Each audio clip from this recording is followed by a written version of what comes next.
warahmatullahi wabarakatuh. Perkenalkan, nama saya Lailatul Zahra. Saya akan membawakan sebuah cerita.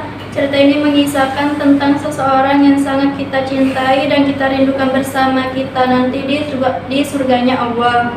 Pada kesempatan kali ini saya akan menceritakan tentang sejarah kelahiran Nabi Muhammad SAW. Pada masa itu pula ada satu masa yang dikenal dengan masa periode tahun gajah, yaitu satu masa di mana terjadi penyerangan kota Mekah oleh tentara bergajah di bawah pimpinan Abraha Basa yang bermaksud menghancurkan Ka'bah. Dengan kebesarannya, Allah Subhanahu wa Ta'ala menghentikan pasukan tersebut dengan mengirimkan burung-burung ababil yang membawa wabah penyakit.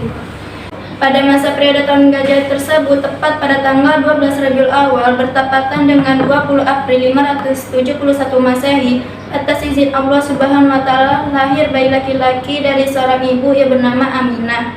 Lahir sebagai anak yatim karena ayah anda yang bernama Abdullah telah lebih dulu meninggal sejak berusia 2 bulan dalam kandungan.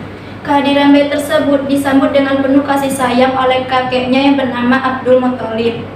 Bayi tersebut dibawa kaki Ka'bah dan di tempat suci inilah sang bayi diberi nama Muhammad, suatu nama yang belum pernah ada sebelumnya. Ya benar, bayi laki-laki tersebut adalah Nabi Muhammad suri tauladan yang membawa perubahan sangat besar di sejarah peradaban dunia.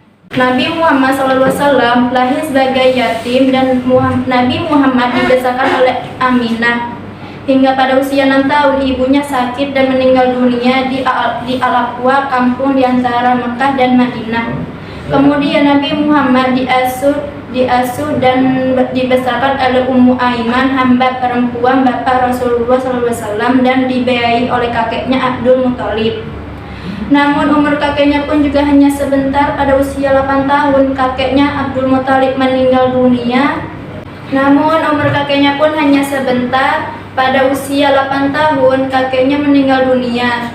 Selanjutnya Nabi Muhammad diasuh, tumbuh dan berkembang bersama pamannya Abu Thalib. Pada usia 40 tahun Nabi Muhammad SAW menerima wahyu di Gua Hira sebagai pelantikan menjadi nabi dan rasul akhir zaman. Rasul mulai berdakwah secara sembunyi-sembunyi dan kemudian berdakwah secara terang-terangan. Pada tahun ke-11 era Nabi Muhammad SAW terjadi peristiwa yang menyedihkan. Tahun ini sering disebut dengan tahun kesedihan karena pamannya Abu Thalib dan istrinya Khadijah wafat di tahun tersebut.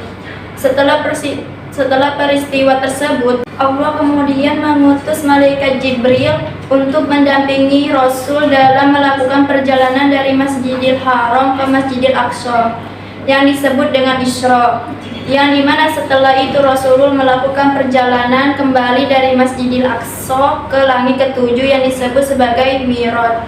Disitulah Rasulullah mendapatkan perintah sholat 5 waktu yang wajib seluruh umat Islam. Pada usia 63 tahun, Rasulullah SAW wafat di Madinah Al-Munawwarah pada hari Senin, 12 hari Rabiul Awal tahun 11 Hijriah atau 8 Juni 632 Masehi. Demikian cerita Nabi Muhammad SAW yang bisa kami sampaikan. Tentunya cerita ini belum mewakili sejarah Nabi secara keseluruhan. Atas perhatiannya saya ucapkan terima kasih. Mohon maaf atas salah dan khilaf. Wassalamualaikum warahmatullahi wabarakatuh.